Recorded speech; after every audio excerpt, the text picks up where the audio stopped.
Hello champions, welcome to Origin. मेरा नाम Prince Kumar है और आप सभी का ओरिजिन में बहुत बहुत स्वागत है। इस वीडियो लेक्चर के थ्रू हम पढ़ेंगे फॉरेन एक्सचेंज रिफॉर्म्स के बारे में, यानी कि मोटा मोटी आप कह सकते हैं कि इसमें हम लोग बात करेंगे अपने रुपी और डॉलर के बारे में, ठीक ना। चलिए जानते हैं इस टॉपिक में क्या खास बात है।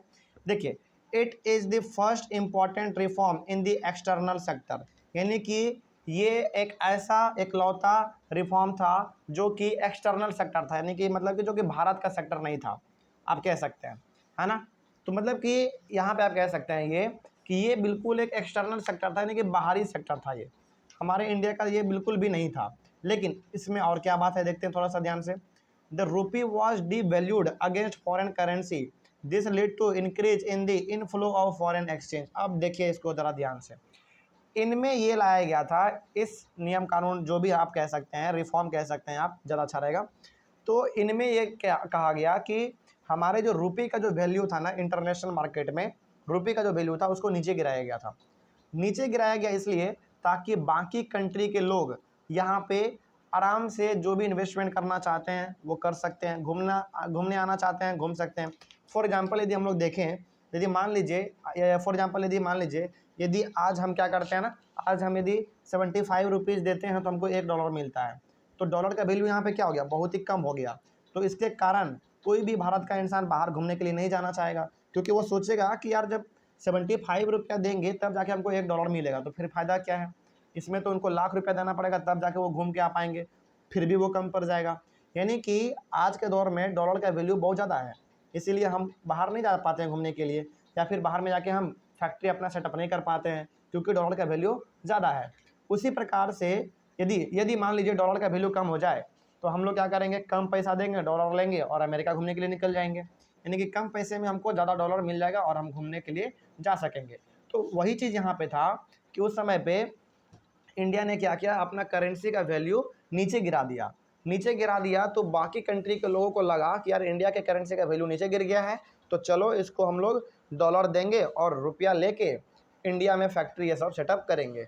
और यहाँ पे परमिशन तो उनको मिला ही हुआ था कि आप यहाँ पे आके फैक्ट्री सेटअप कर सकते हैं। तो इनसे हुआ क्या, यहाँ से ये हो गया कि उन्होंने हमको दिया क्या, डॉलर, और लिया बदले में क्या, रुपया लिया, और रुपया लेकर ये भारत में अपना फैक्ट्री सेटअप करने लगे। और जब हमारे पास डॉलर आया तो हमारा जो फॉरेन एक्सचेंज रिजर्व था, यानी कि जो डॉलर था हमारा, उसका जो संख्या हमारे पास था वो धीरे धीरे बढ़ने लगा। और जितना ज़्यादा आपके पास डॉलर होगा उतना ज़्यादा आप समृद्ध माने जाएंगे, यानी कि बहुत ही आगे बढ़े हुए आप माने जाएंगे। क्योंकि यदि आपके पास डॉलर है तो आप इंटरनेशनली मार्केट में बहुत ही स्टेबल हैं, है ना, आपको कोई डगमगा नहीं सकता है। आगे बढ़ते हैं फिर। डिवैल्यूएशन, इसका मतलब आपको जानना चाहिए क्या होता है। Devaluation implies lowering the value of our currency in relation to other currencies of the world, यानी कि अपने कंट्री का जो करेंसी है उसको गिरा देना, यानी कि उसका वैल्यू नीचे गिरा देना बाकी कंट्री के कंपैरिजन में। वही तो उन्होंने किया था, इंडियन रुपये के वैल्यू को उन्होंने नीचे गिरा दिया था। इसीलिए बहुत हद तक लोग यहाँ पे घूमने के लिए आ रहे थे, अपना फैक्ट्री सेटअप कर रहे थे, जिसके बदले में वो दे रहे थे डॉलर, बदले में हम उनको दे रहे थे रुपया। तब इससे ये हुआ कि हमारे कंट्री में जो डॉलर का जो नंबर था वो धीरे धीरे बढ़ना शुरू हो गया, और ये एक अच्छा इंडिकेटर था। उसके बाद now market determined exchange rate based on the demand and supply of foreign exchange. अब जो है ना, ये तो पहले डिसाइड करता था कोई कंट्री कि किसी भी रुपया का या फिर किसी भी करेंसी का कितना ज़्यादा वैल्यू होगा, लेकिन अब ये वैल्यू जो है ना कोई कंट्री डिटरमाइन नहीं करता है, ये डिपेंड करता है मार्केट के डिमांड और सप्लाई पे ये डिपेंड करता है, ठीक ना। तो जैसा डिमांड जैसा सप्लाई वैसा करेंसी का वैल्यू होगा, ठीक ना। इसीलिए ना आप देखते हैं कि डॉलर का वैल्यू कभी घटता रहता है कभी बढ़ता रहता है, क्योंकि उसका डिमांड बढ़ता है, सप्लाई बढ़ता है, इसीलिए उनका डिमांड भी बढ़ता है, ठीक ना। तो ये हमारा डिपेंड करता है किस पे, डिमांड और सप्लाई पे डिपेंड करता है, ठीक ना। तो वो यहाँ पे लिखा हुआ था कि now market determined exchange rate जो है ना अब मार्केट डिटरमाइन करेगा, मार्केट फैसला करेगा। यानी कि $1 के बदले में हमको कितना रुपया देना पड़ेगा, ये कोई गवर्नमेंट तय नहीं करती है, ये मार्केट तय करता है अपने आप, है ना, डिमांड और सप्लाई को देखते हुए। तो आई होप आपको ये भी टॉपिक समझ में आ गया होगा फॉरेन एक्सचेंज रिजर्व के बारे में।